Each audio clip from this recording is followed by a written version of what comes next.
Grabe, oh. Oh, wow. Solid na solid ang laman sa loob.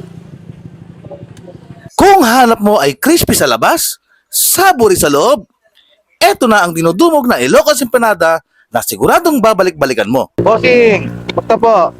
Ano po, magandang gabi po sa inyo po sa bossing. Bossing, pasing ko, dinudumog ka rito Ano bang klaseng empanada yung in-offer mo rito?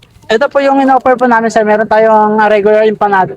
Magkano naman yung, Special cheese po. magkano naman yung regular nyo? Yung regular po natin sir, 85. Yung pan po natin, special cheese natin, 95. Tapos meron tayong all meat, 110. Tingin natin sa empanada. Ano yan, mga yan? Ito po yung ating gulay sir. Maliban po sa nakagawian po nating papaya at munggo, meron tayong inad sir na repolyo at carrots sir. Ito yung ating Ilocos corn po. Ito naman. Ilocos longganisa, ito yung cheese po natin. Pasing ko, bossing, lalaki ng Ilocos empanada nyo, no? Yes po, malalaki po talaga yan sir. Tapos mabubusog kayo pag yan yung nakain nyo sir. Sige, bossing, order ako ng special nyo, Sige sir, gagawin ko lang po sir. Boss, sa isang araw, nakakailang pieces kayo ng empanada nyo? Ayun sir, sa ngayon sir, mula nung dumating yung katulad yung mga vloggers sir, nagkakon po tayo sir, nag-raise po tayo ng 100 po na Ilocos empanada po. Dami rin pala, bossing, no? Yes sir, marami yan sir. Pasing ko, bossing, ang dami yung toppings na nilagay, no? Yan po talaga yung natin sir, toppings po natin. Kasi yung mga ibang maging empanada, maliliit lang, no? Sa inyo, malalaki, no? Solid na solid talaga, solid talaga yan sir. Mabubusog ka talaga yan sir dahil pag kinain mo to may kanin ka na, mayroon ka pang pan sir. Yun nga, Ulam sa loob. Yan, no? Diet na rin, bossing, no? Healthy, puro gulay, Healthy talaga to sir. Sir, gagawin ko na to sir. Sige, sige. Ito yung special cheese natin. May cheese na yan? Iyan na yan. Tapos na yung dalawa. Magkano naman dyan, bossing?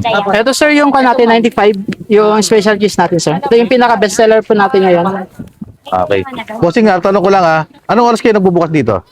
Nagbubukas kami dito sir ng alas 5 po ng hapon hanggang alas 10 po ng gabi.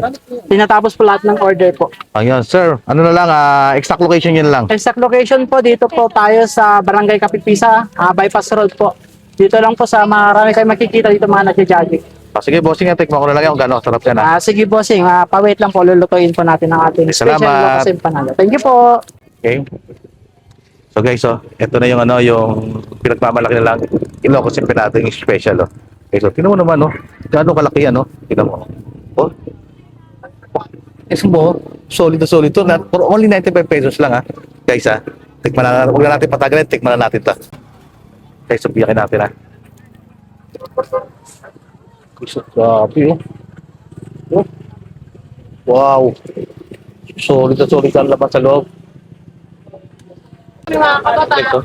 Oh, grabe. First bite.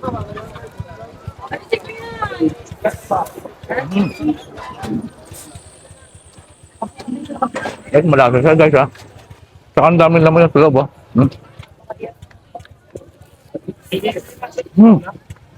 Siyempre, guys, pag sinabi Ilocos empanada, siyempre may suka yan, guys. Tingnan natin, Oh.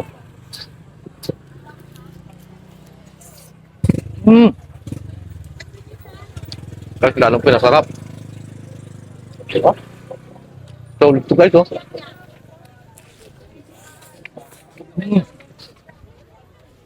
So guys, kung gusto nyo matikman tong Ilocos empanada ng DND, guys, punta lang kayo dito sa Kapitpisa at sa Extension Road, guys, Grabe, paano? Busing ko na to, Grabe, solid.